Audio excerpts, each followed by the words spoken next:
Hello, hello, hello. Welcome to Soul Sisters once again. You know, my name is Lady Grace, and I am so happy that you have decided to join us. Today, I have a video interview with Pastor Patricia Jeremy from Indianapolis, Indiana. We've taken it, or we did the interview a few years back, right before the corona. I never got a chance to play it, but I'm so glad that I found it and I can share it with you today. Pastor Jeremy, thank you so much. And I can't wait to see you again so we can do a part 2. Love you. Hello again, this is Grace from Soul Sisters. I have here with me Evangelist Rossi Berry and Pastor Patricia Jeremy. Yes. Can you introduce yourself? Yes, I'm Pastor Patricia Jeremy from Indianapolis, Indiana, Mount Zion Apostolic Church, where my pastor is the Honorable Presiding Bishop, Lever W. Gates Sr., and our lovely First Lady, Lady Nancy Gates. Awesome. So we understand at Mount Zion was doing great work on many hats. Yes. And we were talking about some of them earlier. Can you tell us some of the things that you're about? Where shall we begin? How much time do you have? I serve as the women's pastor over the women, which is called the Women of Excellence Ministries. And it ranges from ages, I would say ages 12 and up, 12 to 100. But awesome group of women that we serve, I would say to be exact, possibly about 4 to 500 women that we are responsible for overseeing as far as counseling, providing programming, also activities, fundraisers, and the greatest, our Women Empowered to Stand conference that will take place in Indianapolis, August 16th through the 18th. Our speaker is Evangelist Tammy August from Biloxi, Mississippi. And the theme is I Am Her Unstoppable. That would be me. But we're excited. I do wear many hats. I serve as the International Evangelism Outreach Director, which we're here now in Orlando, Florida. Such a awesome group of delegates that have gathered here. And I serve as the Program and Marketing Director for that, as well as our Indiana State Conference Program and Marketing Director. And I am a certified John Maxwell Life Coach. And so I'm just excited. A woman of many hats, but a woman also of grace. And just God is gracing me to do it all. So I appreciate it. Definitely. Yes. So how long have you been pastoring the whole time? I serve as a senior associate pastor, and I have been in that role since 2000. Yes, in the year of 2000. I was ordained in Jacksonville, Florida, at our national convention. And so I served as senior associate pastor in that role since. And so what does that entail? That entails whatever the presider asks you to do. No. That's a whole position. It entails counseling, providing programming, visiting the hospital with our sick and shut-in, as well as ministry when called upon as well, and teaching Bible study, just whatever our hands can find to do, we serve, basically, in whatever capacity that is needed. Okay. And you mentioned a program for the sisters that you have. What is this? We have several programs. We have our Women Empowered to Stand conference, and we have a power clinic that is held quarterly, and it's for an hour and a half. It's quick and powerful. It's an opportunity to network with other women through other denominations as well, and we allow them the time to share their gifts and their talents as well as their business. So you come together and do you have a set program? We normally have a speaker We've utilized our First Lady, we utilize women throughout the city, yours truly. And so we come together and for about 20 minutes, they give a quick word, and then the rest of the time, we allow God to do whatever He wants to do. Most of the time, deliverance takes place. And so we just let God have His way. And then we also allot time for the women to come together that have businesses, local businesses, to share their business endeavors and kind of build them up. Like a network. Yes, yes. So it looks like you're dealing with the spiritual as well as As well as the natural. So you're Exactly. kind of working into building the whole person. Yes, that's it. Yes. So you said you were certified. What made you move into the area of being certified? One of the things that prompted me to seek out my certification as a life coach, because I'm doing it anyway. Yes. Whenever you're Yes. dealing with women, on whatever level, you're coaching them. And as a pastor over the women, that's something I've been doing for years. By the way, I am an ex-hairstylist. I owned my own salon for how long was it? 19 years. I was a hairstylist. I owned 3 salons and full service, 2 barbers, manicurists, and 8 stylists. And so, yes. And so I found myself in that realm coaching clients when they would come into the salon, because a lot of them, as you all know, women got issues. And so my job was to make them feel good and to look good. And so a lot of times that kind of spilled over into some type of life coaching.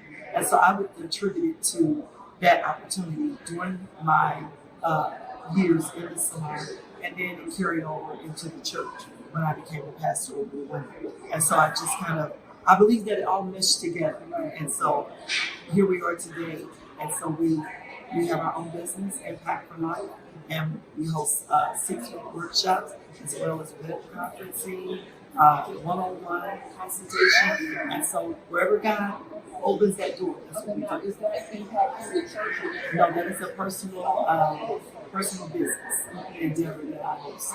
Now, what do you find that women need right now today? What is it that they have to say? What's happening that people are searching for need help with?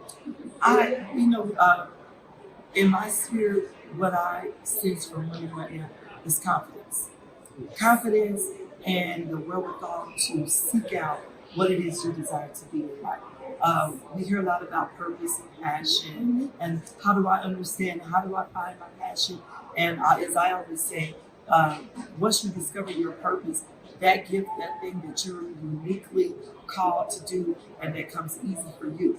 For me, styling hair was something easy, and so it was not something that was laborious. It was just a gift. And so I love doing it, and I would work sun up to sundown. And so I think that if we can help women to discover their purpose, and then that passion will drive them to become that woman of intentionality that they desire to be in life. And I think that's where we're at. A lot of women, they don't know who they are. Yes. And so they mimic other women. And so I believe authenticity is the key.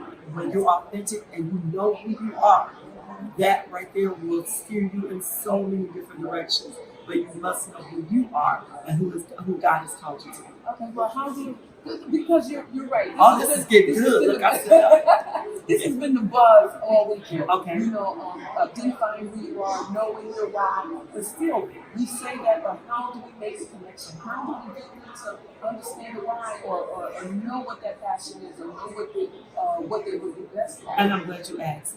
Understanding your why. When you talk about understanding our why, we must understand, first of all, why we were created. Why we were created. And a lot of times, if we were to tap back into our past, some of the things that, most of the times, things that we've struggled with, things that maybe we steered away from, and we say, I could never do that, or I could never become that.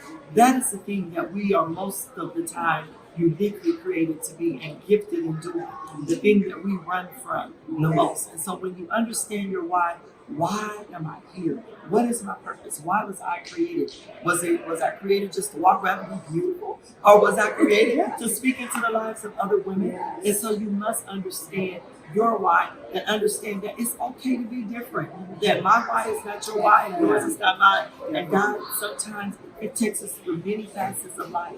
But when we understand that I have been created, the scripture tells us that you have been created in his image. Yes. And we have been wonderfully made. Yes. And so when we understand that, then comparing ourselves to others is not even in the equation anymore. Because you understand your why and your purpose and why you're here. And so it doesn't matter what everybody else is doing. And I've learned this, that when I'm comfortable doing me and God, I don't like to say just me, because I can do all things through Christ, which strengthens me. But when I understand that it's a God thing, that God has created me, that I wasn't designed like anybody else. I am an original. I am not an imitator. I'm not a duplicator. I'm originally designed. And so it's okay to be me. It's okay that I have scars. It's okay that I had to hurt, that I had to cry. But look at me now. You understand? And then I say this. Sometimes God allows us to encounter different situations because he knew that we could handle it. Yes. And so what you've gone through, I may not have been able to handle. But God will give us our own test because he already knows there's a testimony coming with it. And so what we have to do is just give him glory in all things and just get a yes in your belly. God, whatever you want to do, however you want to do it, here am I. Use me. And that's where I'm at. I think there's a lot of us. A lot of times I find I'm seeing that our passions are birthed out of the challenges that we have. You know, the reason why people are taking off from different areas in the ministry is right here that pain was there. And they turned around and birthed it and became who they were. From pain to purpose. Exactly. So you transcended that, I believe, because you said you were hairdresser for 18 years, and now you're a full-time minister, right? And you are doing marketing and management. So that was just kind of like conversion. So how did all that come about? That all came about. I was serving, and I love the word serve because that's what we do. When it becomes about you, then you have lost the vision of why you were created. It can never, ever become about you. And so I believe that when God anointed me to become a stylist, because that's what it was just a unique gift, and I was good at it, and it just became natural. And so after being in that role for 19 years, I cut my hand, and during my period of rehabilitation, waiting for the healing and everything to fall back in place, I was offered a job through Bishop Gates at my church as the youth director. And I was like, me, youth director? No. But everybody has to start somewhere. I accepted the offer, and for 23 years, up until last year, January of last year, I resigned from that position. And during that process, I was asked to become the pastor of the women. So I was operating in two roles, as a youth pastor and the pastor of the women. And there was an imbalance here. And what I've learned is that if you pour so much over here and you're not enough over in this area, then you're going to have an imbalance. And so I went to Bishop and I said, I've given everything that I have. I'm drained. And so I began to train some other individuals to step into that role. And so he regretfully allowed me to resign as the youth pastor.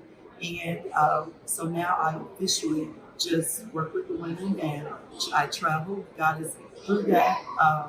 It allowed time for me to travel in ministry. And so I'm probably gone about 75% of the time preaching out for women conferences. I'm excited about this upcoming event. I was just approached by a judge to come and speak for a conference called Girl Power. And it's going to be ranging from about between 5 and 1,000 young ladies. And we're going to talk about becoming that woman of power. And so it felt right in line. And that's what I love about God, is that all things work together for the good. When God shuts a door, he opens another door. And so my schedule was picking up. And so I just believe I'm on God's time, you know. But that door had to be closed. And I wrestled with it initially, but God kept impressing upon me this time to shut that door. And so the individuals that are serving in that capacity, they have taken it to a whole nother level. And so I think about if I had stayed there, they would have missed what God had for them, and then I would not be where I'm at. And so all things have worked together, and now everything's balancing out. Married 35 years. I have 3 wonderful children. Beautiful. 34, 29, 24. I have 3 grands.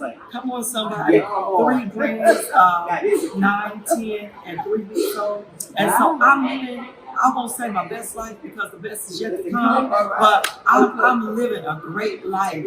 I'm living a great life. My husband is very supportive. He's a licensed practical nurse.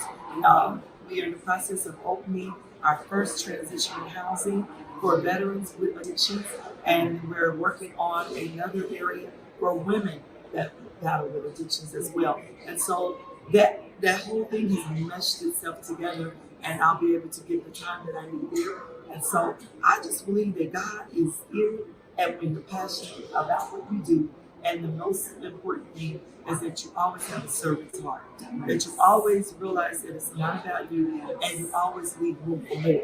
And so I like to say more, because there's always an open door, but you have to have that room for more. You know, the scripture even tells us, "He that hunger and thirst after righteousness shall be filled." And so I'm hungry and thirsting for more.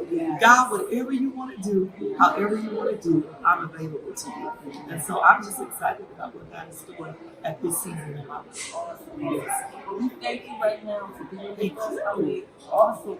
There's so much more we can say. We can't Girl, we'll catch you in the next What you do in management, how do you work? I mean, I can go on and on and on. But we thank you so much for you. I appreciate you. I appreciate you. Being in ministry, awesome, the things that you are doing for women. And that's kind of what this platform is really encouraging. And we need this. And then you can hear our voice. It gives us the avenue to reach more women, a wider span.